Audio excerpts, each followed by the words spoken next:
തുടങ്ങിയപ്പോഴും ഒരു 5th prize 4th prize അങ്ങനെ announce ചെയ്ത് ഫൈനലി 2nd പ്രൈസ് അനൗൺസ് ചെയ്ത് കഴിഞ്ഞപ്പോഴാണ് എല്ലാവരും എന്നെ കൺഗ്രാറ്റുലേറ്റ് ചെയ്യാൻ തുടങ്ങിയത്. അപ്പോൾ അതൊരു ഭയങ്കര മൂമെന്റ് ആയിരുന്നു.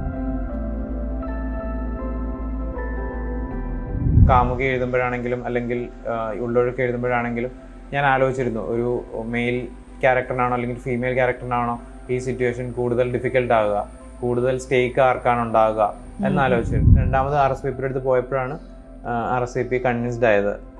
അവര് റോണിയുടെ അടുത്ത് പറയുകയും ചെയ്തു, ഹണിയുടെ ഒരു പെർസിസ്റ്റൻസിലാണ് ഇത് എന്താണ് ഞങ്ങളിത് ചെയ്യുന്നത് എന്ന്. പിന്നെ അവർ സിനിമ കാണുകയും റോണിക്ക് ഭയങ്കരമായിട്ട് ഇഷ്ടപ്പെടുകയും ചെയ്തു ഫിലിം. ജൂഹി ചതുർവേദിയും ഹാപ്പി ആയിരുന്നു. അവരും പറഞ്ഞു നല്ല സ്ത്രീ കഥാപാത്രങ്ങൾ മുന്നോട്ട് വരട്ടെ, നല്ല കഥാപാത്രങ്ങൾ ഉണ്ടാവട്ടെ, നല്ല സ്ത്രീ കഥാപാത്രങ്ങൾ മുന്നോട്ട് വരട്ടെ. രണ്ടുപേരും എനിക്ക് തോന്നുന്നു ഒരു ഡയറക്ടറിനെ സംബന്ധിച്ചോളം ഒരു ഡ്രീം കാസ്റ്റ് ആണ്. കാരണം സിനിമയും ഭയങ്കര പെർഫോമൻസ് ഓറിയന്റഡ് ആണ്. അപ്പം ഇത്രയും സ്ട്രോങ് ആയിട്ട് പെർഫോം ചെയ്യുന്ന 2 ആക്ടേഴ്സ് ഉണ്ടെങ്കിൽ നമുക്കത് പുൾ ഓഫ് ചെയ്യാൻ പറ്റും. ഞങ്ങളെ ലൈറ്റപ്പ് ചെയ്തെല്ലാം കഴിഞ്ഞ് ചേച്ചി അവിടെ വന്നിരുന്ന് ഫോക്കസ് ഒക്കെ എടുത്തോണ്ടിരുന്ന സമയത്തും ചേച്ചിയുടെ ചുണ്ടുകൾ ഇങ്ങനെ പയ്യെ അനങ്ങുന്നത് കാണാം. സാധാരണ ചേച്ചി നമ്മളങ്ങനെ കാണത്തില്ല. ചേച്ചി ഷോട്ടിന് മുമ്പ് വരെ കളിച്ചിരിച്ചാണ് നിൽക്കുന്നത്. പക്ഷേ അത് ടെൻഷൻ അടിച്ചിട്ട് എന്നെ വിളിച്ചു, ഇത് വെള്ളം നിൽക്കുമോ, ചിലർ പറയുന്നത് വെള്ളം നിൽക്കത്തില്ല, നമ്മൾ ഈ പമ്പ് ചെയ്ത് കയറ്റിയാലും വെള്ളം നിൽക്കത്തില്ല. ഞങ്ങൾ ശരിക്കും ആ 1.5 ഏക്കർ സ്ഥലം മൊത്തം ചുറ്റും ബണ്ട് കെട്ടി അതിനകത്തേക്ക് വെള്ളം പമ്പ് ചെയ്ത് കയറ്റുമായിരുന്നു. നമ്മുടെ സാഹിത്യത്തിലെ ബഷീറും മാധവക്കുട്ടിയും വിജയനും ഒക്കെ അന്ന് ആനന്ദമൊക്കെ ഭയങ്കര ക്രേസോടുകൂടി വായിക്കുമായിരുന്നു. തിരുവനന്തപുരം ഭയങ്കര കൾച്ചറലി ഭയങ്കര വൈബ്രൻ്റ് ആയിട്ടുള്ള സ്ഥലമാണ്, നമുക്കൊക്കെ അറിയാം. പിന്നെ ഒരു ഡ്രീം എന്നൊക്കെ ചോദിച്ചു കഴിഞ്ഞാൽ ഇപ്പം പറയാൻ പറ്റുക എന്താണ്, ഒരു ബ്രേക്ക് ഔട്ട് ചെയ്യുന്ന ഒരു series, I mean like world over break out ചെയ്യുന്ന ഒരു സീരീസ് ഒക്കെ, സ്ക്വിഡ് ഗെയിം ഒക്കെ പോലെ ബ്രേക്ക് ഔട്ട് ചെയ്യുന്ന ഒരു സീരീസ് ഒക്കെ ചെയ്യാൻ ആഗ്രഹമുണ്ട്.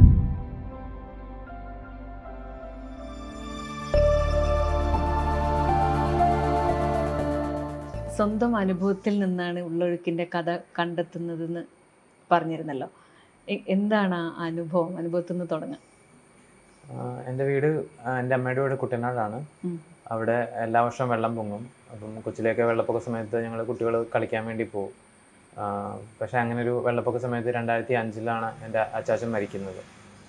അങ്ങനെ അച്ചാച്ചൻ മരിച്ചു കഴിഞ്ഞപ്പോഴത്തേക്കും വെള്ളപ്പൊക്കം ആയതുകൊണ്ട് ഞങ്ങൾക്ക് അടക്കാൻ പറ്റിയില്ല. അങ്ങനെ ഞങ്ങൾ കുറേ ദിവസം വെയിറ്റ് ചെയ്തു അടക്കാനായിട്ട്.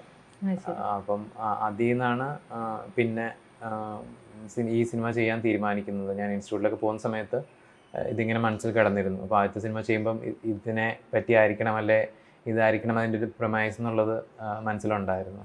ഈ ഒരു കഥ എഴുതിയ ശേഷം സിനിസ്ഥാൻ ഇന്ത്യ തിരക്കഥാ മത്സരത്തിന് അയക്കുകയായിരുന്നോ, അല്ലെങ്കിൽ അതിന് വേണ്ടിയിട്ട് ഈ ഒരു കഥ, ഈ ത്രെഡ് എടുത്തിട്ട് കഥ തയ്യാറാക്കുകയായിരുന്നു? ഞാൻ 2014 ഇൻസ്റ്റിറ്റ്യൂട്ടിൽ നിന്ന് പാസ് ഔട്ട് ആയതിനു ശേഷം ഫീച്ചർ ലെങ്ത് സിനിമ ചെയ്യണമെന്നൊരു ആഗ്രഹം ഉണ്ടായിരുന്നു. അപ്പോൾ ഇത് പ്രമൈസ് ആക്കിക്കൊണ്ട് ഒരു കഥ എഴുതാമെന്ന് തീരുമാനിച്ചു. അപ്പം ഞാനത് 2016 തൊട്ട് എഴുതാൻ തുടങ്ങി. 2017 NFDCയുടെ സ്ക്രീൻ റൈറ്റേഴ്സ് ലാബ് എന്ന് പറഞ്ഞൊരു മെന്റർഷിപ്പ് പ്രോഗ്രാം ഉണ്ട്. അപ്പം അതിന് ഈ സ്ക്രിപ്റ്റ് അയച്ചു കൊടുക്കുകയും അതിന് സെലക്റ്റായി. അവിടെ ഒരു വർഷത്തെ മെന്ററിങ് പ്രോഗ്രാം ഉണ്ടായിരുന്നു. അതിനുശേഷം 2018 കോ പ്രൊഡക്ഷൻ മാർക്കറ്റിൽ വീണ്ടും ഈ സ്ക്രിപ്റ്റ് സെലക്ട് ചെയ്തു. അങ്ങനെ ഞാൻ കോ പ്രൊഡക്ഷൻ മാർക്കറ്റിൽ നിൽക്കുമ്പോഴാണ് ഇതിൻ്റെ അനൗൺസ്മെന്റ് ഒക്കെ വരുന്നത്. പക്ഷേ ഈ സ്ക്രീൻ റൈറ്റേഴ്സ് ലാബ് എഴുതിയതിന് ശേഷമാണ് ഇങ്ങനെ ഒരു സ്ക്രിപ്റ്റ് കോൺടെസ്റ്റ് അവർ അനൗൺസ് ചെയ്യുന്നത്. ആ സമയത്ത് സ്ക്രിപ്റ്റ് ഓൾറെഡി ഉണ്ടായിരുന്നു, പക്ഷെ അതിൽ റീവർക്ക് ചെയ്തുകൊണ്ടിരിക്കുവായിരുന്നു.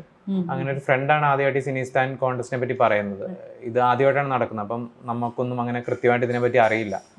അപ്പം എഴുതണോ വേണ്ടയോ എന്നൊക്കെ ആലോചിച്ചിരുന്നു.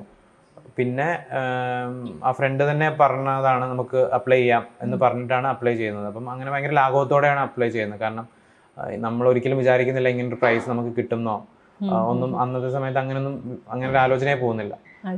അപ്പം ഫ്രണ്ട് പറഞ്ഞത് കൊണ്ട് മാത്രം ഞാൻ അപ്ലൈ ചെയ്തതാണ്. അപ്പം ആദ്യം സിനോപ്സിസ് ആണ് നമ്മൾ അപ്ലൈ ചെയ്യുന്നത്. സിനോപ്സിസ് വെച്ചിട്ട് അപ്ലൈ ചെയ്തു.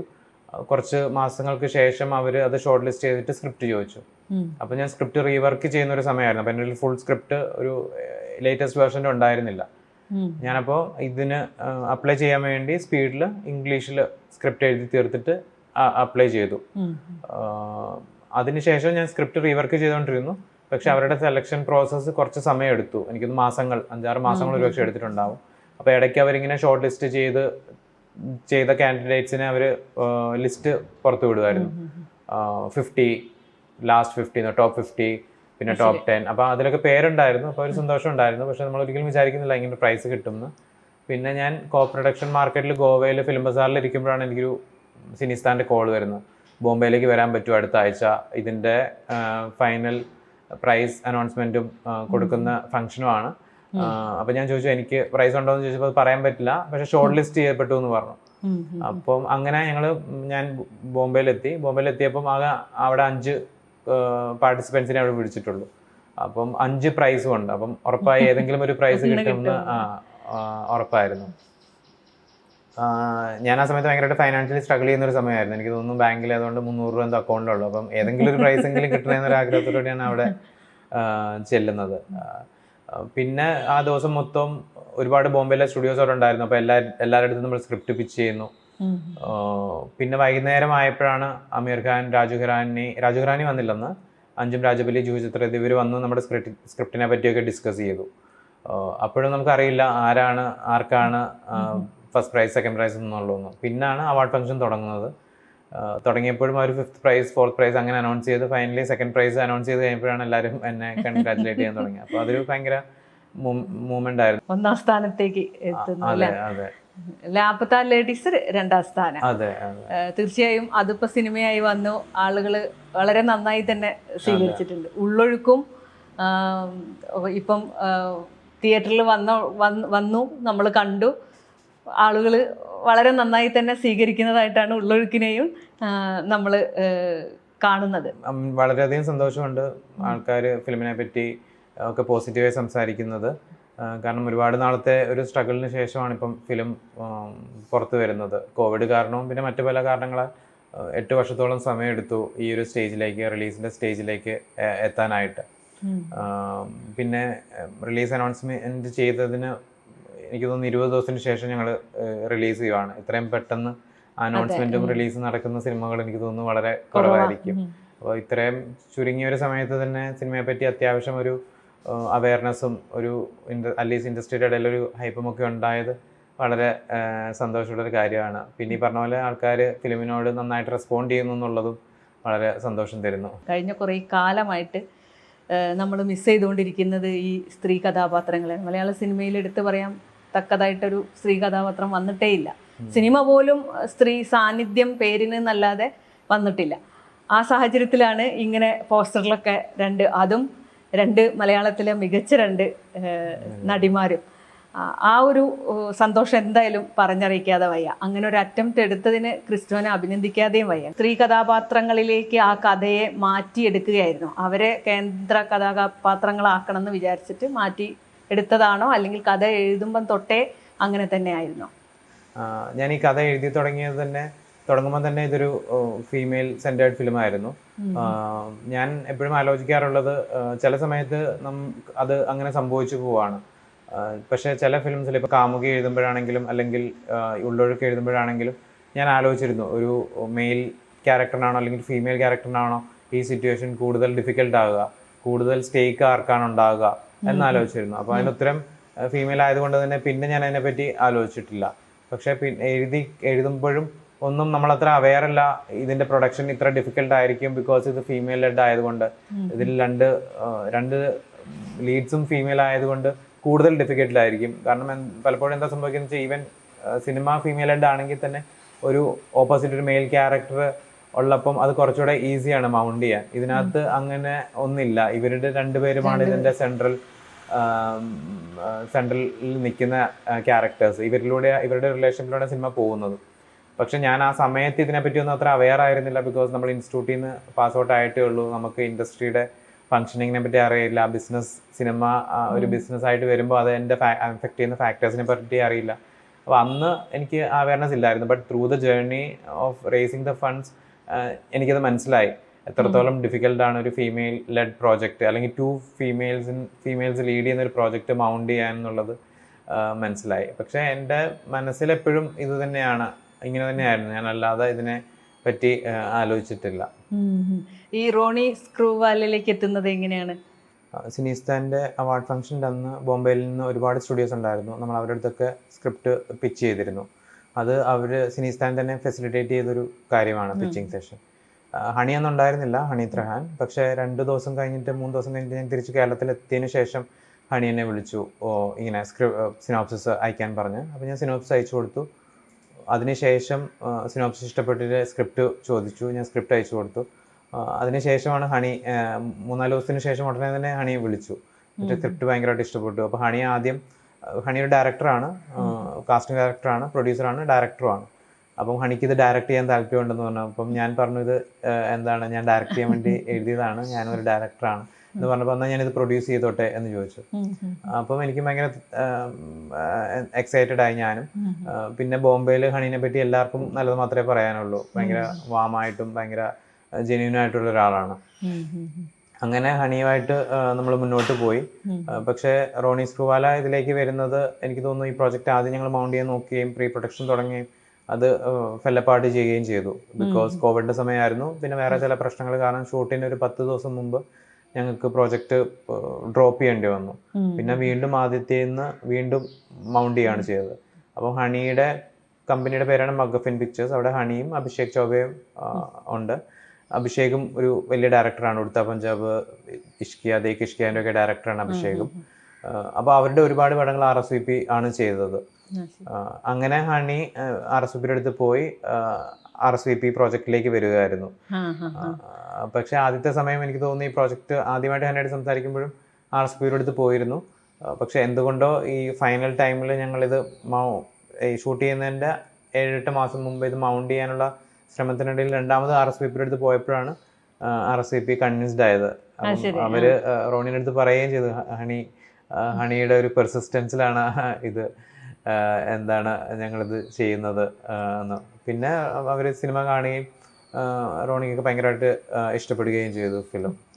ഇന്നലെ എനിക്ക് മെസ്സേജ് അയച്ചിട്ടുണ്ടായിരുന്നു, ഓൾ ദി ബെസ്റ്റ് ഒക്കെ പറഞ്ഞിട്ട്. സിനിസ്ഥാൻ മത്സരം എന്ന് പറയുന്നത്, തിരക്കഥാ മത്സരം എന്ന് പറയുന്നത് സ്ത്രീ പ്രാതിനിധ്യമുള്ള കഥാപാത്രങ്ങൾക്ക് കേന്ദ്രീകരിച്ചിട്ടുള്ള ഒരു തിരക്കഥയ്ക്കാണോ പ്രാധാന്യം കൊടുത്ത്? ഞാൻ ലാപത്ത ലേഡീസും കൂടെ ശരിക്കും അങ്ങനെയില്ല. അതൊരു ഓപ്പൺ ആയിട്ടുള്ള ഒരു സ്ക്രീൻ റൈറ്റിംഗ് കോമ്പറ്റീഷൻ ആയിരുന്നു. പക്ഷേ അവർക്ക് അതിന്റെ ജൂറി മെമ്പേഴ്സിനൊന്നും സ്ക്രിപ്റ്റ് ആരാ എഴുതിയതൊന്നും ഒന്നും അറിയില്ല. അവരുടെ ആ സ്ക്രിപ്റ്റ് വിത്തൗട്ട് പേരാണ് ഉണ്ടാവുക. അപ്പൊ ആ സ്ക്രിപ്റ്റിൽ ആരാ എഴുതിയത് അതിനെ പറ്റി ഒന്നും അവർക്കൊരു പിടി ഉണ്ടായിരുന്നില്ല. ഇവർ ഈ ഷോർട്ട് ലിസ്റ്റ് ചെയ്തതിന് ശേഷം അവാർഡൊക്കെ തീരുമാനിച്ചതിന് ശേഷമാണ് ഇവർ ആരാ എഴുതിയെന്ന് പോലും മനസ്സിലാക്കുന്നത്.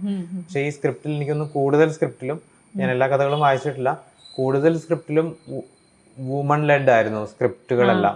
പക്ഷെ എഴുതിയത് 5 പേരും ആണുങ്ങളുമായിരുന്നു. അപ്പം അവര് തന്നെ അത് സർപ്രൈസ്ഡ് ആയിരുന്നു. ഒരു നല്ല സർപ്രൈസ് എന്ന് പറയാം.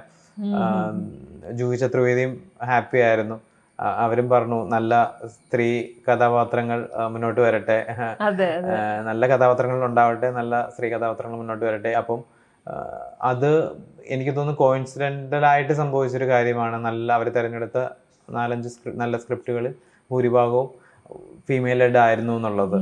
നമുക്കറിയാം ഉർവശി മലയാളത്തിന്റെ സൂപ്പർ സ്റ്റാർ ആണ്. പാർവതി എനിക്കൊന്ന് സൗത്ത് ഇന്ത്യൻ ഭാഷയിലും ഹിന്ദിയിലും ഒക്കെ ആയിട്ട് പാൻ ഇന്ത്യൻ നടിയെന്ന് തന്നെ പറയാം പാർവതീനെ. ആ രീതിയിൽ കഴിവ് തെളിയിച്ചിട്ടുള്ളവരുമാണ്. അപ്പം ഇവർ രണ്ടുപേരും തന്നെയായിരുന്നോ ക്രിസ്റ്റോന്റെ മനസ്സിൽ കഥ തയ്യാറാക്കി കഴിഞ്ഞപ്പം സിനിമ ചെയ്യണം എന്ന് തോന്നിയപ്പോൾ? സിനിമ എഴുതി തുടങ്ങുമ്പോൾ അല്ല സ്ക്രിപ്റ്റ് എഴുതി തുടങ്ങുമ്പോൾ ഞാൻ അങ്ങനെ കാസ്റ്റിങ്ങിനെ പറ്റി ആലോചിച്ചിരുന്നില്ല. കാരണം ഞാനിത് ചെറിയ രീതിയിൽ ചെയ്യണം എന്ന് വിചാരിച്ച് തുടങ്ങിയൊരു ഫിലിമാണ്. എഴുതി തുടങ്ങിയപ്പോൾ ഇത്രയും വലിയ രീതിയിൽ ഇത് മൗണ്ട് ചെയ്യാൻ പറ്റും എന്ന് ഞാൻ വിചാരിച്ചിട്ടുണ്ടായിരുന്നില്ല.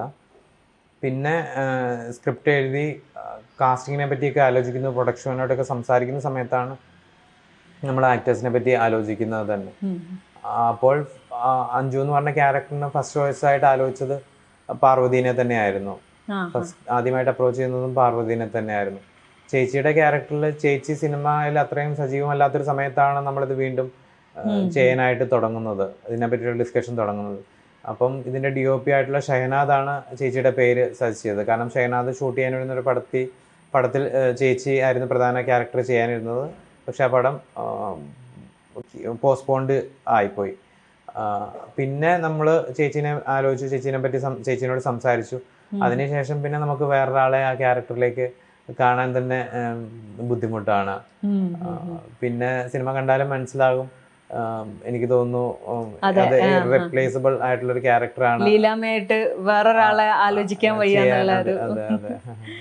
അഞ്ജുവായിട്ട് പാർവതിയും വളരെ രണ്ടുപേരും എനിക്ക് തോന്നുന്നു ഒരു ഡയറക്ടറിനെ സംബന്ധിച്ചോളം ഒരു ഡ്രീം കാസ്റ്റ് ആണ്. കാരണം സിനിമയും ഭയങ്കര പെർഫോമൻസ് ഓറിയന്റഡ് ആണ്. അപ്പം ഇത്രയും സ്ട്രോങ് ആയിട്ട് പെർഫോം ചെയ്യുന്ന രണ്ട് ആക്ടേഴ്സ് ഉണ്ടെങ്കിൽ നമുക്കത് പുൾ ഓഫ് ചെയ്യാൻ പറ്റും. അപ്പം എന്നെ സംബന്ധിച്ചോളം ഒരു ഡ്രീം കാസ്റ്റ് തന്നെയാണ് ഉള്ളൊരിക്കല് ഇവര് രണ്ടുപേര്. പറഞ്ഞ സമയത്ത് തന്നെ അവരും കൺവിൻസ്ഡ് ആയിരുന്നോ ഈ സ്റ്റോറിയിൽ? ഒന്ന് പുതിയ സംവിധായകനാണ്, അവരാണെങ്കിൽ വളരെ കാലമായിട്ട് ഈ സിനിമയിലുള്ളവരാണ്. അപ്പൊ അവര് കൺവിൻസ്ഡ് ആയിരുന്നോ ക്രിസ്റ്റോ സ്റ്റോറി പറഞ്ഞപ്പോ തന്നെ? ഇല്ല, പാർവതി എനിക്ക് തോന്നുന്നു ആദ്യം നോയാണ് പറഞ്ഞത്. ബിക്കോസ് പാർവതിക്ക് ക്യാരക്ടർ ഭയങ്കര ഇന്റൻസ് ആയിട്ട് തോന്നി, ഡ്രാമ ഭയങ്കര ഇന്റൻസ് ആയിട്ട് തോന്നി. അപ്പം ആ സമയത്ത് അത് ചെയ്യാനൊരു ബുദ്ധിമുട്ട് പറഞ്ഞു പാർവതി.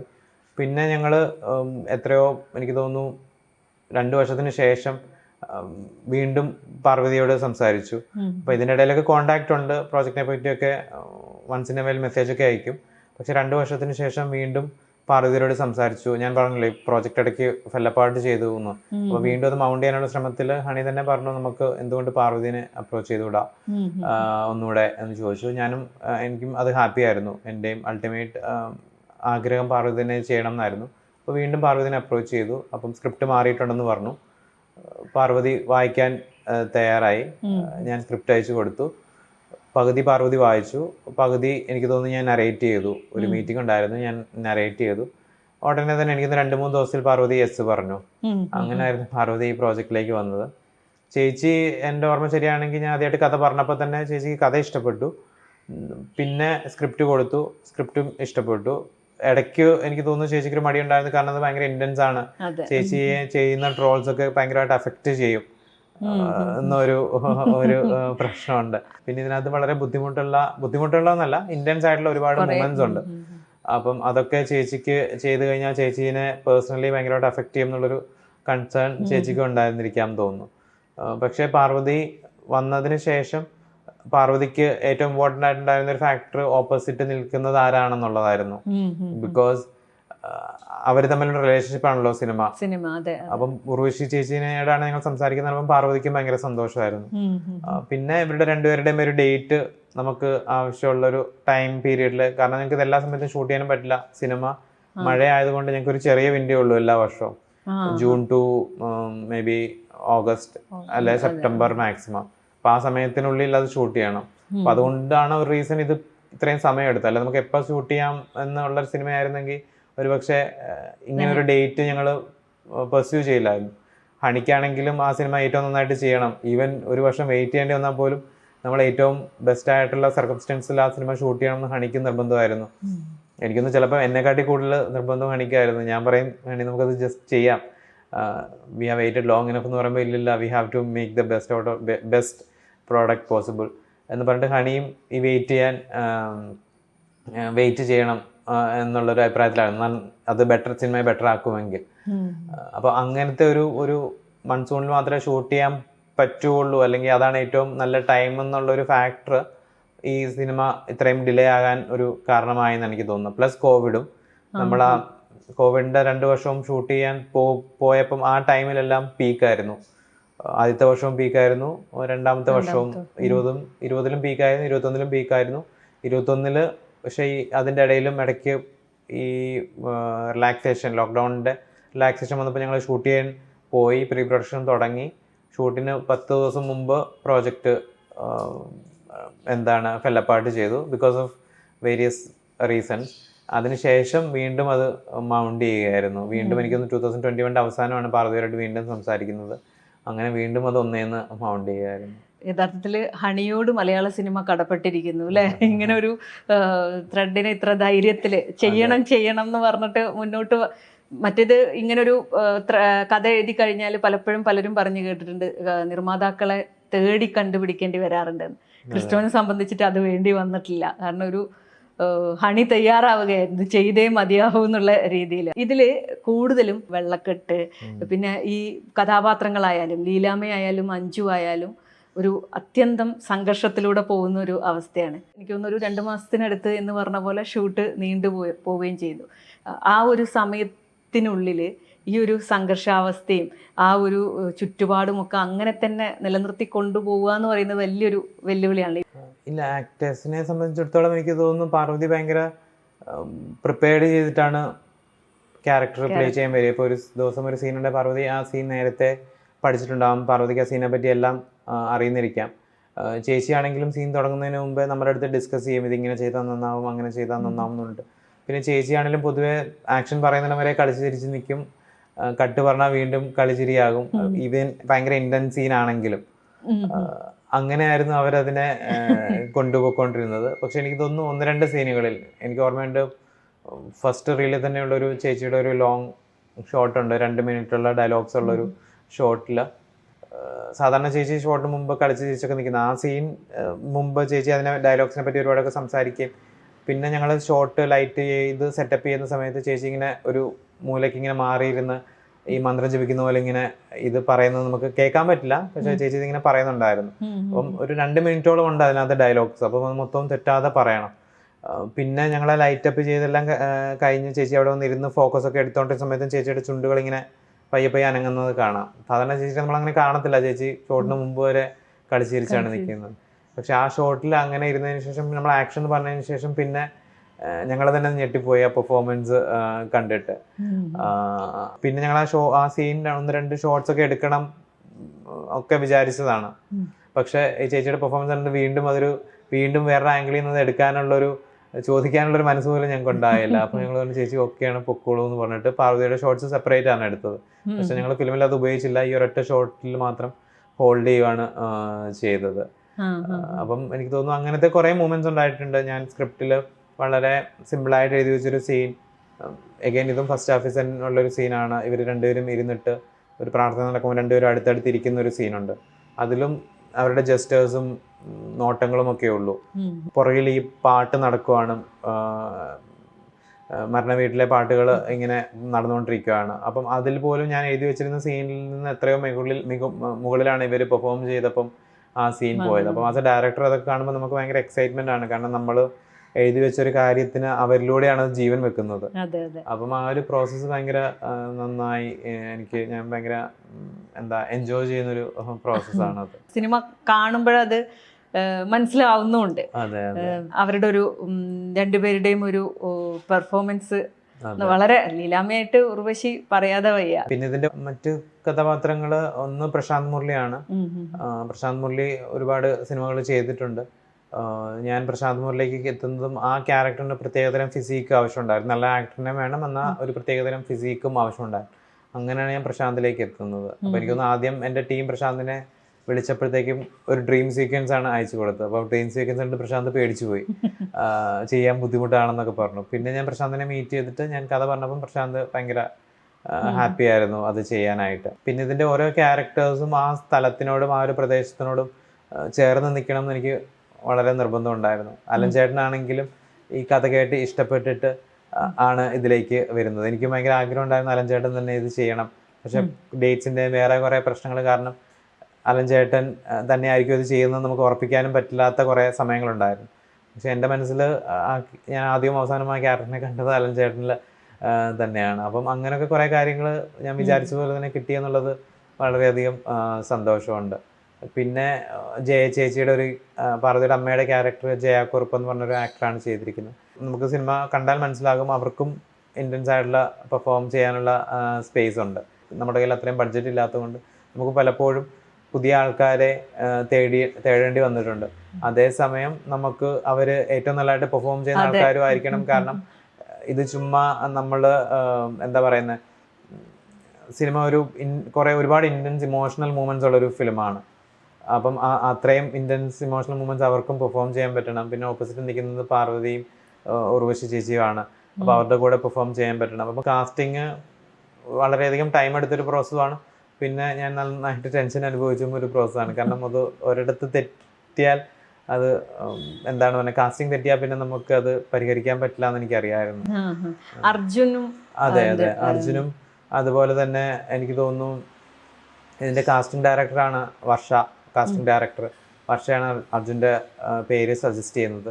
അതിനുശേഷം അർജുനുമായിട്ട് സ്ക്രിപ്റ്റിനെ പറ്റി സംസാരിച്ചു. ഞങ്ങളൊരു ഓൺലൈനിൽ കൂടെ ഒരു ഓഡീഷൻ ചെയ്തു. അർജുൻ എനിക്ക് തോന്നുന്നു ആ സമയത്ത് ബോംബെയിൽ എന്തോ ആയിരുന്നു. പാർവതിയും അർജുനും ഇരുന്നിട്ട് പാർവതിയും ഓപ്പോസിറ്റുള്ള ക്യാരക്ടർ വായിച്ചു, അർജുനും വായിച്ചു. അങ്ങനെ ഓഡീഷനൊക്കെ ചെയ്തു. അങ്ങനെയാണ് അർജുൻ ഇതിലേക്ക് വരുന്നത്. ആരും നിരാശപ്പെടുത്തിയില്ല അല്ലെ സിനിമ. ഓക്കെ, സിനിമ സംവിധായകന് അവർ അഭിനയിക്കുമ്പം തന്നെ അവരുടെ അഭിനയം കണ്ടെന്നെ സംവിധായകന് ഓക്കെ ആയിരിക്കും. പക്ഷെ സിനിമ സ്ക്രീനിൽ കണ്ടപ്പോഴെന്താണ് തോന്നിയത്? സിനിമ എനിക്ക് തോന്നുന്നു ഈ ഒരു സ്റ്റേജിലേക്ക് എത്തുമ്പോൾ പിന്നെ നമ്മൾ അധികമായിട്ട് കുറച്ച് എന്താ പറയുന്ന ഒരു ഡിസ്റ്റൻസ് വരും തോന്നുന്നു. കാരണം ഞാൻ സ്ക്രിപ്റ്റ് എഴുതാൻ തൊട്ടുന്ന സമയത്ത് തൊട്ട് ഈ സ്റ്റോറിയുമായിട്ട് ട്രാവൽ ചെയ്യുന്നുണ്ട്.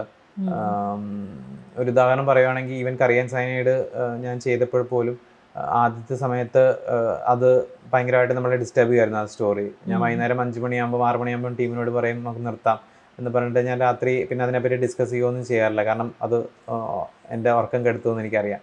പക്ഷേ നമ്മൾ അത് ഷൂട്ട് ചെയ്ത് കഴിഞ്ഞ് എഡിറ്റിങ്ങിലേക്ക് എത്തിയ സമയത്ത് ഞാൻ രാത്രി 12 മണി വരെ 1 മണി വരെ എഡിറ്റ് ചെയ്യുമായിരുന്നു. കാരണം രാവിലെ ഉള്ളൊഴുക്കും ഉച്ച കഴിഞ്ഞിട്ട് കറിയൻ സൈനൈഡുമാണ് എഡിറ്റ് ചെയ്തുകൊണ്ടിരുന്നത്.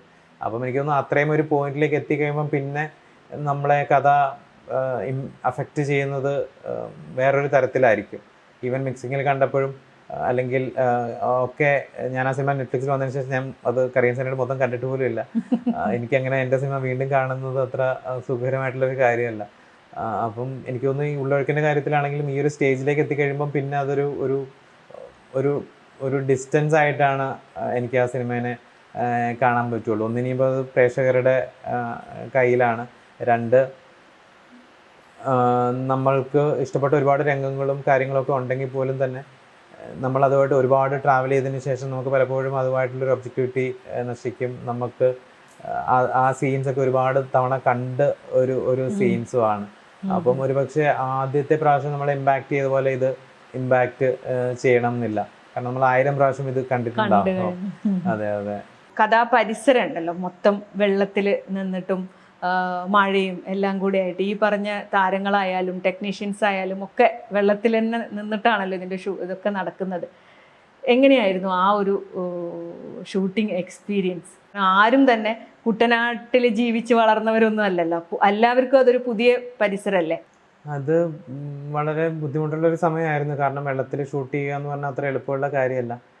പിന്നെ സാധാരണ ഒരു സിനിമയിൽ നമ്മൾ ആറ്റിലേക്കൊക്കെ ഇറങ്ങുമ്പോഴായിരിക്കും വെള്ളം നമ്മൾ ഇൻ കോണ്ടാക്റ്റ് വരിക. പക്ഷേ ഇതിൽ ത്രൂ ഔട്ട് വെള്ളം ഉണ്ടായിരുന്നു. ആക്ടേഴ്സിന് വളരെയധികം ബുദ്ധിമുട്ടുണ്ടായിരുന്നു. നമുക്ക് സിനിമ ഷൂട്ടിംഗ് തുടങ്ങുന്നതിന് മുമ്പ് ഇത് സക്സസ്ഫുള്ളി എക്സിക്യൂട്ട് ചെയ്യാൻ പറ്റുമോ എന്നുള്ള കാര്യത്തിൽ പേടിയുണ്ടായിരുന്നു. വെള്ളം നമ്മൾ പമ്പ് ചെയ്ത് കയറ്റി കഴിഞ്ഞാൽ അതവിടെ നിൽക്കുമോ, അങ്ങനത്തെ ചോദ്യങ്ങളുണ്ടായിരുന്നു. ഇതെങ്ങനെ ഇത്രയും ഏരിയ ഫുൾ എങ്ങനെ വെള്ളപ്പൊക്കം ഉണ്ടാക്കാം? കാരണം ഞങ്ങൾ സെറ്റിലല്ല ഷൂട്ട് ചെയ്തത്, ഈവൻ വീടൊന്നും സെറ്റിട്ടതല്ല. ഫോർ എക്സാമ്പിൾ ഇപ്പോൾ നമ്മളൊരു വെള്ളം പെട്ടെന്ന് കയറുന്ന ഒരു സ്ഥലത്ത് പാടത്ത് വീടിൻ്റെ സെറ്റിട്ട് അവിടെ വെള്ളം കയറ്റാൻ അധികം ബുദ്ധിമുട്ട് ഉണ്ടായെന്ന് വരില്ല. കാരണം ബണ്ട് പൊട്ടിച്ചു കൊടുത്താൽ മതി, വെള്ളം കയറും. പക്ഷെ ഇവിടെ ഞങ്ങൾ ഒറിജിനൽ ഒരു വീട്ടിൽ വെള്ളപ്പൊക്കം ക്രിയേറ്റ് ചെയ്യായിരുന്നു. എന്ന് വെച്ചാൽ വെള്ളത്തിനെ ഇങ്ങോട്ട് കൊണ്ടുവരികയായിരുന്നു. അപ്പം അത് കുറച്ചുകൂടെ ട്രിക്കി ആയിട്ടുള്ളൊരു കാര്യമായിരുന്നു. ഷൂട്ടിൻ്റെ മുമ്പ് ദിവസം എനിക്കൊന്ന് കുറച്ച് ദിവസം മുമ്പ് പോലും ആരോടെ സംസാരിച്ചിട്ട് ഷൈനാദ് ടെൻഷൻ അടിച്ചിട്ട് എന്നെ വിളിച്ചു, ഇത് വെള്ളം നിൽക്കുമോ? ചിലർ പറയുന്നത് വെള്ളം നിൽക്കത്തില്ല, നമ്മൾ ഈ പമ്പ് ചെയ്ത് കയറ്റിയാലും വെള്ളം നിൽക്കത്തില്ല. ഞങ്ങൾ ശരിക്കും ആ 1.5 ഏക്കർ സ്ഥലം മൊത്തം ചുറ്റും ബണ്ട് കെട്ടി അതിനകത്തേക്ക് വെള്ളം പമ്പ് ചെയ്ത് കയറ്റുമായിരുന്നു. അതിന് ഈ കൃഷിക്കൊക്കെ ഉപയോഗിക്കുന്ന വലിയ മോട്ടറുകൾ കൊണ്ടുവന്നു. എന്നിട്ട് രാത്രി മൊത്തം 8 മണിക്കൂർ 9 മണിക്കൂർ പമ്പ് ചെയ്യും. എന്നിട്ട് രാവിലെ ആകുമ്പം നമ്മൾ നിശ്ചയിക്കുന്ന അല്ലെ നമുക്ക് വേണ്ട ഒരു ലെവലിലേക്ക് ടീം ആ വെള്ളത്തിനെ കൊണ്ടെത്തിക്കും. വിവിധതരം ലെവലുകളുണ്ട്. വീട്ടിനകത്ത് കയറുന്ന ഒരു ലെവലുണ്ട്, അതിന് താഴെ നിൽക്കുന്ന ഒരു ലെവലുണ്ട്. അങ്ങനെയായിരുന്നു. അതുപോലെ തന്നെ ചില സീൻസൊക്കെ ഒറിജിനൽ വെള്ളപ്പൊക്കത്തിലുമാണ് ഷൂട്ട് ചെയ്തത്. അപ്പോൾ അതും പാടായിരുന്നു. കാരണം അത്രയും വെള്ളപ്പൊക്ക സമയത്ത് അവിടേക്ക് എത്തിപ്പെടാൻ പാട്, അവിടേക്ക് ക്യാമറ സെറ്റ് ചെയ്യാൻ പാട്, ജിബ് സെറ്റ് ചെയ്യാൻ പാട്, ആക്ടേഴ്സിനെ എത്തിക്കാൻ പാട്, അങ്ങനെയും ബുദ്ധിമുട്ടുകളുണ്ടായിരുന്നു. അപ്പം നമ്മൾ ക്രിയേറ്റ് ചെയ്ത വെള്ളമാണെങ്കിൽ ശരിക്കും ഉണ്ടായ വെള്ളപ്പൊക്കമാണെങ്കിലും ഷൂട്ട് ചെയ്യാൻ രണ്ടും പാടായിരുന്നു. പിന്നെ ഈ പറഞ്ഞ പോലെ ആക്ടേഴ്സിന് മുഴുവൻ സമയവും വെള്ളത്തിൽ നിൽക്കണം. കുറേ സീൻസ് വെള്ളത്തിൽ കൂടെയാണ് നമ്മൾ കാണുമ്പോൾ വളരെ ഈസി ആയിട്ട് തോന്നുമെങ്കിലും വെള്ളത്തിൽ കൂടെ നടക്കുന്നതും ഒക്കെ ഉണ്ട്. നമ്മൾ ഇത്രയും ആണ് സിനിമയിൽ കാണുന്നത്. അപ്പം ഷൂട്ട് ചെയ്തത് ഇതിലും ഒരുപാട് കൂടുതലായിരിക്കും. അതൊക്കെ കുറേയൊക്കെ എഡിറ്റ് ചെയ്ത് പോയി. പക്ഷേ എല്ലാവർക്കും പിന്നെ രാവിലെ തൊട്ട് നമ്മൾ വെള്ളത്തിൽ നിൽക്കുമ്പോൾ നമ്മുടെ ഡ്രസ്സും എല്ലാം നനഞ്ഞിട്ടാണ് ഈ രാവിലെ തൊട്ട് നിൽക്കുന്നത്. അതെ, സിനിമയായിട്ട് ബന്ധപ്പെട്ടിട്ടുള്ള എല്ലാവരും വെള്ളത്തിൽ തന്നെയാണല്ലോ. അപ്പം അവർക്കായിരിക്കും ചിലപ്പം ചേച്ചിക്ക് ഭയങ്കര ബുദ്ധിമുട്ടുണ്ടായിരുന്നു കാലില്. ഇത്രയും നേരം വെള്ളത്തിൽ നിന്നും ചേച്ചിക്ക് ബുദ്ധിമുട്ട് മാറിയിട്ടില്ല കാലിൻ്റെ. അതുപോലെ തന്നെ ലൈറ്റ് ബോയ്സ് ഒരുപാട് പേര് വെള്ളത്തിൽ നിന്നിട്ട് അവർക്കൊക്കെ കാലിൽ പ്രശ്നങ്ങൾ ഉണ്ടാവുകയും ഒക്കെ ചെയ്തിട്ടുണ്ട്. അപ്പോൾ ഒരേ സൈഡിൽ നിന്ന് ഇങ്ങനെ ആൾക്കാർ അസുഖമൊന്നും വീഴുകയും ഒക്കെ സംഭവിച്ചിട്ടുണ്ട്. കാരണം എല്ലാവരും അവരൊക്കെയാണല്ലോ കൂടുതൽ സമയം വെള്ളത്തിൽ നിൽക്കുന്നത്, കാരണം പുറത്ത് വെള്ളമാണ്. അതുകൊണ്ട് വെള്ളം വെച്ചിട്ട് ഇങ്ങനെ ഷൂട്ട് ചെയ്യാൻ വളരെ അധികം ബുദ്ധിമുട്ടായിരുന്നു. പിന്നെ വള്ളത്തിലുള്ള സീക്വൻസ് ഒക്കെ ആണെങ്കിലും ഒഴുക്കുള്ള സമയത്താണ് നമ്മൾ ഷൂട്ട് ചെയ്യുന്നത്. എന്നുവെച്ചാൽ വെള്ളപ്പൊക്ക സമയത്തിനാണ് നമ്മൾ ഷൂട്ടും ചെയ്യുന്നത്. അപ്പം അങ്ങനെ വള്ളം കൺട്രോൾ ചെയ്യാൻ പാടാണ് ഈ ഒഴുക്കിൽ. ശരിക്കുള്ള മഴയുണ്ട് സിനിമയിൽ, ഫൈനൽ ഷോട്ടിൽ ശരിക്കുള്ള മഴയാണ്. അപ്പം അതൊക്കെ ഭയങ്കര ട്രിക്കി ആയിരുന്നു ഷൂട്ട് ചെയ്യാനും. പക്ഷേ ഒരു ഭയങ്കര കോപ്പറേറ്റീവും ഭയങ്കര ഹാർഡ് വർക്കിംഗ് ആയിട്ടുള്ള ടീം ഉള്ളത് കൊണ്ട് അത് നമുക്ക് നന്നായിട്ട് എക്സിക്യൂട്ട് ചെയ്യാൻ പറ്റി. പിന്നെ എല്ലാവരും അതിലേക്ക് ഇറങ്ങി. ഫോർ എക്സാമ്പിൾ ഇപ്പോൾ നമ്മൾ സിനിമയിൽ കാണുന്ന ഒരു വള്ളത്തിൻ്റെ ഷോട്ടാണെങ്കിൽ ആ വള്ളം ചിലപ്പം റോഡിലൂടെ പൊക്കിക്കൊണ്ട് വന്നിട്ടായിരിക്കും അവിടെ എത്തുക. അത് വലിയ വെള്ളമാണ്. അപ്പം എത്രയോ പേര് ചേർന്നിട്ടാണ് അത് പൊക്കുന്നത്. ലൈറ്റ് ബോയ്സും ഷഹനാദ് ഉൾപ്പെടെ, DOP ഷഹനാദ്, നമ്മുടെ പ്രൊഡക്ഷൻ കൺട്രോളർ ഡിക്സൺ ചേട്ടൻ, ഇവരെല്ലാവരും കൂടി പൊക്കി, എല്ലാവരും ആ ചെളിയിലേക്ക് ഇറങ്ങി വെള്ളം പൊക്കി ഒക്കെ എടുത്തിട്ടാണ് ഈ ഷോട്ട്സ് ഒക്കെ ചെയ്യുന്നത്. അപ്പോൾ എല്ലാവരുടെയും ഭയങ്കര ഒരു ടീം വർക്ക് ഉണ്ട് ഈ ഫിലിമിൽ. പക്ഷെ ആ ടീം വർക്ക് വെറുതെ ആയില്ല എന്ന് ഉള്ളൊഴുക്ക് കാണുമ്പം മനസ്സിലാവുന്നുമുണ്ട്. ഉള്ളൊഴുക്കിൻ്റെ ട്രെയിലർ കണ്ടപ്പോഴേ തോന്നിയിട്ടുള്ളൊരു കാര്യമാണ്. സിനിമ കണ്ടപ്പം അത് വളരെ കൃത്യമായി ബോധ്യപ്പെടുന്നുമുണ്ട്. മ്യൂസിക് സുഷിൻ്റെ ആ ഒരു ഇവരുടെ ഫേസിലൊക്കെ ഉള്ള ഒരു സംഘർഷാവസ്ഥേനെ എന്താ പറയുക, പ്രേക്ഷകരിലേക്ക് വളരെ ആഴത്തിലെത്തിക്കാൻ ആ മ്യൂസിക്കും പിന്തുണച്ചിട്ടുണ്ട്. സുഷിനിലേക്ക് എത്തുന്നത് എങ്ങനെയാണ്? സുഷിനിലേക്ക് എത്തുന്നത് എനിക്ക് തോന്നുന്നത് ഞാൻ JD ഇതിൻ്റെ സൗണ്ട് ഡിസൈനർ ജയദേവനുമായിട്ട് സംസാരിക്കുന്ന ഒരു സമയം, ആദ്യത്തെ നമ്മൾ സ്ക്രിപ്റ്റൊക്കെ ഡെവലപ്പ് ചെയ്യുന്നൊരു സമയം, ഇനീഷ്യൽ സ്റ്റേജിൽ 1-2 പ്രൊഡ്യൂസേഴ്സ് ഇൻട്രസ്റ്റ് കാണിച്ചു. അപ്പോൾ ഞാൻ JD-യുമായിട്ട് സംസാരിച്ചു. ആ സമയത്ത് JD ആണ് സുഷിൻ്റെ പേര് സജസ്റ്റ് ചെയ്യുന്നത്. കാരണം കുമ്പളങ്ങിയുടെ പോസ്റ്റ് പ്രൊഡക്ഷൻ നടക്കുമായിരുന്നു. ആ സമയത്താണ് ഞാൻ സുഷിനെ വിളിക്കുകയും പോയി കാണുകയും കഥ പറയുകയൊക്കെ ചെയ്തു. സുഷിന് കഥ ഇഷ്ടപ്പെട്ടു. പക്ഷെ പല കാരണങ്ങളാൽ പ്രോജക്റ്റ് വളരെയധികം നീണ്ടുപോയി. അതിനുശേഷം ഞാൻ ഈ പ്രോജക്റ്റ് ഷൂട്ട് ചെയ്ത് കഴിഞ്ഞിട്ട് സുഷിനായിട്ട് കോൺടാക്റ്റ് ഉണ്ട്, മെസ്സേജൊക്കെ അയക്കും. പക്ഷെ ഷൂട്ട് ചെയ്ത് കഴിഞ്ഞ് ഒരു ഫസ്റ്റ് കട്ടായിട്ടാണ് സുഷിൻ്റെ അടുത്ത് വീണ്ടും കാണാൻ പോകുന്നത്. അപ്പോൾ ഫസ്റ്റ് കട്ട് കണ്ടതിന് ശേഷമാണ് സുഷിൻ അത് കംപ്ലീറ്റ്ലി ഇന്നാവുന്നത്. അപ്പം സുഷിൻ ഈ പ്രോജക്റ്റ് ചെയ്യുന്നതാണെങ്കിലും എനിക്ക് തോന്നുന്നു ഭയങ്കരമായിട്ട് ഹെൽപ്പ് ചെയ്തിട്ടുണ്ട്. എനിക്കും സുഷിൻ തന്നെ വേണം എന്നായിരുന്നു ഭയങ്കര ആഗ്രഹം. സുഷിന് ഇത് ചെയ്യാനുള്ള സമയം ഉണ്ടാവുമോ എന്നൊക്കെ ഉള്ളതായിരുന്നു എൻ്റെ ടെൻഷൻ. പക്ഷേ സുഷിൻ വന്നതും ഭയങ്കരമായിട്ട് ഹെൽപ്പ് ചെയ്തിട്ടുണ്ട്. ബിക്കോസ് ഈവൻ പ്രൊഡ്യൂസേഴ്സും എല്ലാവർക്കും സുഷിൻ്റെ മ്യൂസിക് ഫിലിമിനെ ഭയങ്കരമായിട്ട് എലിവേറ്റ് ചെയ്തിട്ടുണ്ട്. ഇതിന് ഡ്രാമയും ടെൻഷനും ഒക്കെ ആണെങ്കിലും. അതുപോലെ തന്നെ നമ്മൾ കുറേ സമയമായിട്ട് ഇത് എഴുതുന്നു, നമ്മൾ കുറേ സമയമായിട്ട് ഇത് ഷൂട്ട് ചെയ്യുന്നു, എഡിറ്റ് ചെയ്യുന്നു. അപ്പോൾ നമുക്ക് ഇതിനോടുള്ള ഒബ്ജക്റ്റിവിറ്റി കുറേയൊക്കെ നഷ്ടപ്പെട്ടിട്ടുണ്ടാവാം മ്യൂസിക്കിൻ്റെ സ്റ്റേജിലെത്തുമ്പോൾ. അതായത് നമ്മൾ ഈ എഡിറ്റുമായിട്ട് സുഷിൻ്റെ അടുത്ത് ചെല്ലുമ്പോൾ സുഷിൻ ഇത് കണ്ടിട്ട് പറയും ഇവിടെ ഇന്ന എമോഷൻ വർക്കാണ്, അല്ലെങ്കിൽ ഇവിടെ ഇന്ന എമോഷൻ കിട്ടുന്നില്ലല്ലോ എന്ന് വളരെ സ്ട്രേറ്റ് ഫോർവേഡായിട്ട് സുഷിൻ പറയും. അപ്പം ചിലപ്പോൾ നമ്മൾ തിരിച്ച് എഡിറ്റിംഗ് ടേബിളിൽ പോയിട്ട് വീണ്ടും അത് റീവർക്ക് ചെയ്യും, അല്ലെങ്കിൽ വീണ്ടും ആ സീൻസിനെ പറ്റി ആലോചിക്കും. അങ്ങനെയൊക്കെ സുഷിൻ്റെ എന്താണ് ജസ്റ്റ് മ്യൂസിക്കിൽ മാത്രമല്ല ഓവറോൾ ഫിലിമിനെയും സുഷിൻ്റെ കൂടെ വർക്ക് ചെയ്യുന്നതിലൂടെ ഭയങ്കരമായിട്ട് എന്താണ് ഫിലിമിനെയും കൂടെ ബെറ്റർ ആക്കാൻ അത് കാരണമായിട്ടുണ്ട്. ഈ സിനിമയിലൊരു സീനിൽ ഉർവശി പാർവതിയുടെ കയ്യിൽ പിടിക്കുന്നുണ്ടല്ലോ, ഉർവശിയുടെ കൈ ഇങ്ങനെ വിറയ്ക്കുന്നൊരു സീനാണ്. അത് പിന്നെ ക്രിസ്റ്റോ എന്ന സംവിധായകൻ്റെ ആവശ്യമായിരുന്നോ അതോ ഉർവശി എന്ന നടി അവരുടെ സ്വന്തം കയ്യിൽ നിന്ന് എടുത്തതാണോ? അതെ, അതൊക്കെ ചേച്ചി ഞാനങ്ങനെ ഒന്നും പറഞ്ഞിട്ടേ ഇല്ല. ഞാൻ ആ സീൻ പറഞ്ഞു. ആ സീനിന്റെ ഇമോഷണൽ കാര്യങ്ങളൊക്കെ ഡിസ്കസ് ചെയ്തിട്ടുണ്ടാവും നമ്മൾ ആ സീനിന് മുമ്പ്. അതല്ലാതെ ഞാൻ അവരോട് അത്രയും അങ്ങനത്തെ ഡയറക്ഷൻസ് കൊടുക്കാറില്ല. ബിക്കോസ് ആസ് എ ഡയറക്ടർ എനിക്ക് തോന്നിയത്, അല്ലെങ്കിൽ ഞാൻ പഠിച്ചിട്ടുള്ളത്, നമ്മൾ ഏറ്റവും മിനിമം ഡയറക്ഷൻസ് പക്ഷെ ഭയങ്കര സ്പെസിഫിക് ആയിട്ടുള്ള ഡയറക്ഷൻസ് കൊടുക്കുക ആക്ടേഴ്സിനോട് എന്നുള്ളതാണ്. അതുപോലെ തന്നെ പിന്നെ ഇവർ രണ്ടുപേരും ഭയങ്കര എക്സ്പീരിയൻസ്ഡും ഭയങ്കര വെറ്ററനായിട്ടുള്ള ആക്ടേഴ്സാണ്.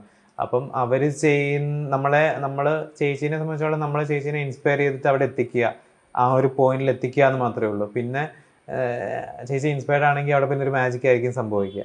അപ്പം പിന്നെ നമ്മൾ അതിലേക്ക് അതിനെ വിട്ടുകൊടുക്കുക എന്നുള്ളതാണ്. ആ സീൻ, പ്രത്യേകിച്ച് ആ സീൻ കുറച്ച് ആ ഷോർട്സ് മാത്രമല്ല കുറച്ചുകൂടെ ഉള്ളൊരു സീനാണ്. അപ്പോൾ അത് മൊത്തം കണ്ടു കഴിഞ്ഞപ്പോൾ ഞാൻ അതാണ് ഒരു സീൻ പറഞ്ഞത്.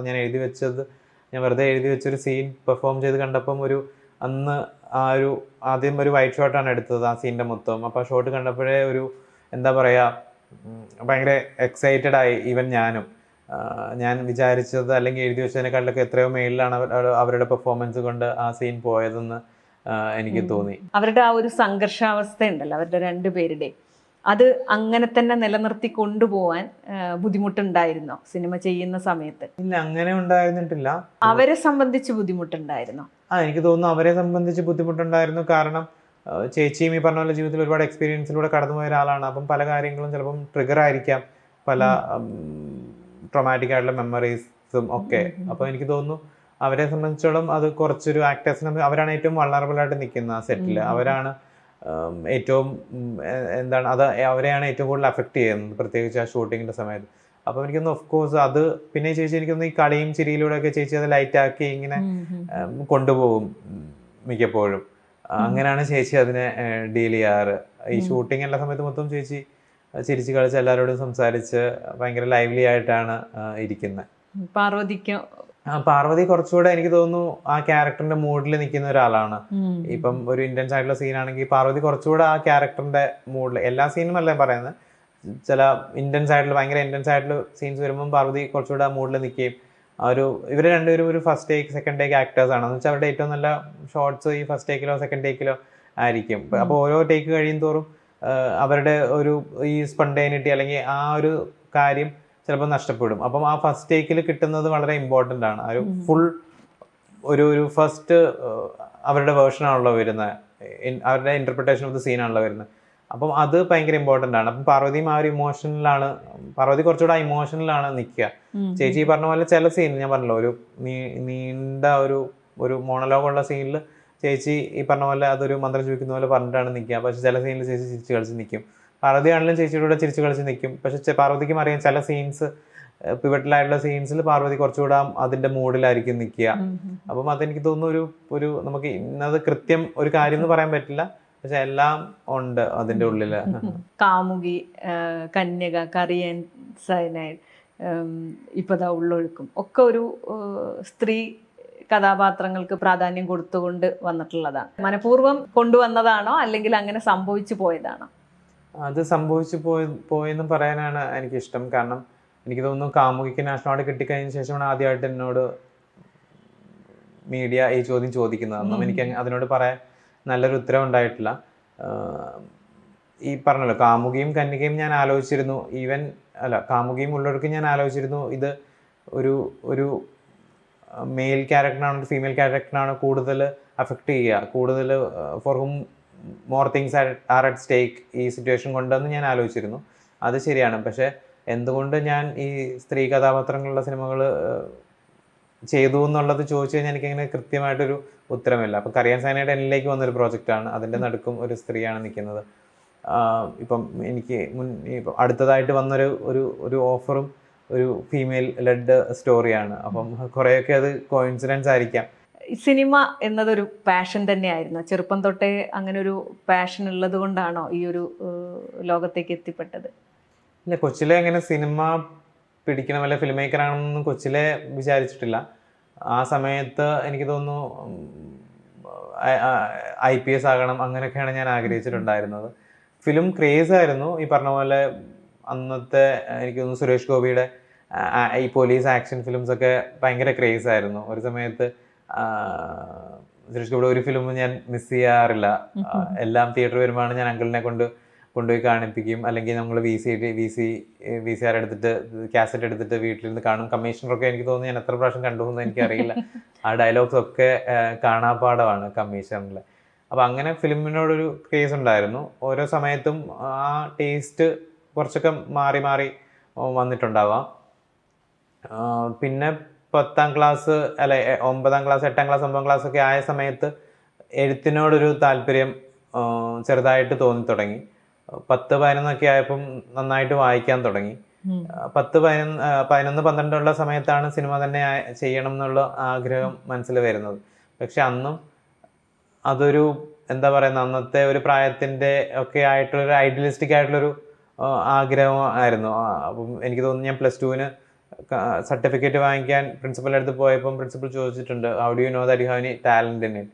അപ്പം അങ്ങനെ അതുപോലെ നമുക്കറിയില്ല, നമുക്ക് അതിനോടൊരു ചെയ്യണം എന്നൊരു ആഗ്രഹം മാത്രമേ ഉണ്ടായിട്ടുള്ളൂ. ഈ കഥകൾ വായിക്കുകയും നമ്മുടെ സാഹിത്യത്തിലെ ഇപ്പം ബഷീറും മാധവക്കുട്ടിയും ഒ വിജയനും ഒക്കെ അന്ന് ആനന്ദമൊക്കെ ഭയങ്കര ക്രേസോടുകൂടി വായിക്കുമായിരുന്നു. അപ്പം അറിയാമായിരുന്നു നമുക്ക് ഒരുപക്ഷെ ഇങ്ങനെയൊന്നും എഴുതാൻ പറ്റില്ല എന്താണേലും, അപ്പം പിന്നെ ചെയ്യാൻ പറ്റുന്നത് സിനിമ എടുക്കുകയാണ്. അങ്ങനെയാണ് സിനിമ പഠിക്കണം എന്ന് പറഞ്ഞിട്ട് വിചാരിക്കുന്നത്. അതും ഒരു ഗ്രാജുവൽ പ്രോസസ്സായിരുന്നു. ആദ്യം സിനിമയിൽ എന്ത് ചെയ്യണം എന്നങ്ങനെ കൃത്യ ഒരു ധാരണ ഉണ്ടായിരുന്നില്ല. ഞാൻ എഞ്ചിനീയറിംഗ് കോച്ചിങ്ങിനൊക്കെ പോയിരുന്ന ഒരാളാണ്. അപ്പം വീട്ടിൽ എഞ്ചിനീയറിംഗ് കോച്ചിങ് നിർത്തി ഞാൻ സിനിമ ആണ് പഠിക്കണം എന്ന് ആഗ്രഹം എന്നൊക്കെ പറഞ്ഞാൽ വീട്ടിൽ കുറച്ച് ബഹളവും കാര്യങ്ങളൊക്കെ ഉണ്ടായിരുന്നു. പക്ഷേ ആ സമയത്ത് നമ്മൾ കുറച്ചുകൂടെ നമ്മൾ ഇങ്ങനത്തെ കാര്യങ്ങൾ കുറച്ചുകൂടെ ഐഡിയലിസ്റ്റിക് ആയിട്ട് വിശ്വസിക്കില്ല, നമ്മളത്ര പ്രാക്ടിക്കൽ ആയിരിക്കില്ലല്ലോ. അങ്ങനെ ഞാൻ ഇൻസ്റ്റിറ്റ്യൂട്ടിൽ കയറണം എന്ന ആഗ്രഹത്തോടെ തിരുവനന്തപുരത്ത് മാർവാനിസ് കോളേജിൽ മാസ് കമ്മ്യൂണിക്കേഷന് ജോയിൻ ചെയ്തു. കാരണം ഇൻസ്റ്റിറ്റ്യൂട്ടിൽ പോകണമെങ്കിൽ നമുക്ക് മിനിമം ഡിഗ്രി വേണം, ഉണ്ടെങ്കിൽ നമുക്ക് ഇൻസ്റ്റിറ്റ്യൂട്ടിലേക്ക് അപ്ലൈ ചെയ്യാൻ പറ്റുള്ളൂ. അപ്പം പൂനെയിൽ അല്ലെങ്കിൽ കൽക്കട്ടയിൽ പഠിക്കണം എന്നായിരുന്നു എൻ്റെ ആഗ്രഹം. അങ്ങനെ ഇവിടെ മാസ് കമ്മ്യൂണിക്കേഷൻ അപ്ലൈ ചെയ്തു. മാസ് കമ്മ്യൂണിക്കേഷൻ കിട്ടി അവിടെ ജോയിൻ ചെയ്തു. അപ്പോൾ തിരുവനന്തപുരം ഭയങ്കര കൾച്ചറലി ഭയങ്കര വൈബ്രൻ്റ് ആയിട്ടുള്ള സ്ഥലമാണ്, നമുക്കൊക്കെ അറിയാം. പ്രത്യേകിച്ച് ആ സമയത്ത് OTT ഇങ്ങനെയൊന്നും ഇല്ല, ഇന്റർനെറ്റിലൊന്നും അങ്ങനെ എനിക്ക് തോന്നുന്നില്ല അത്രത്തോളം സുലഭം ഇങ്ങനെ ഇത്രത്തോളം ഫിലിംസ് അവൈലബിൾ ആയിരുന്നൊരു കാലമൊന്നും ആയിരുന്നില്ല അന്ന്. അപ്പം ആ സമയത്ത് ട്രിവാൻഡ്രത്ത് ഒരുപാട് ഫെസ്റ്റിവൽസ് നടക്കുമായിരുന്നു, ഫിലിം ഫെസ്റ്റിവൽസ് ഒരുപാട് നടക്കുമായിരുന്നു. അതല്ലാതെ ഒരുപാട് ആർട്ട് ഫെസ്റ്റിവൽ കാര്യങ്ങളൊക്കെ നടക്കുമായിരുന്നു. അപ്പോൾ അതിനൊക്കെ പോകുമായിരുന്നു. പിന്നെ ചലച്ചിത്ര അക്കാഡമിയിൽ നമ്മൾ ചെന്നിട്ട് 25 രൂപ കൊടുത്തു കഴിഞ്ഞാൽ അവിടെ സിനിമ കാണാം.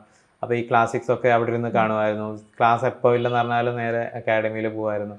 അങ്ങനെ ആ ഒരു സമയം IFFKയിൽ സ്ഥിരമായിട്ട് പോകുമായിരുന്നു. പരീക്ഷ തലേന്നാണെങ്കിലും ക്യൂ നിന്നിട്ട് ഒക്കെ സിനിമ കാണുമായിരുന്നു. അങ്ങനെ വളരെയധികം ആ ഒരു ടൈം ഭയങ്കര എൻറിച്ചിങ് ആയിരുന്നു എന്ന് എനിക്ക് തോന്നിയിട്ടുണ്ട്. സീരിയസ് ആയി സിനിമയെ കാണാൻ തുടങ്ങി. അതെ.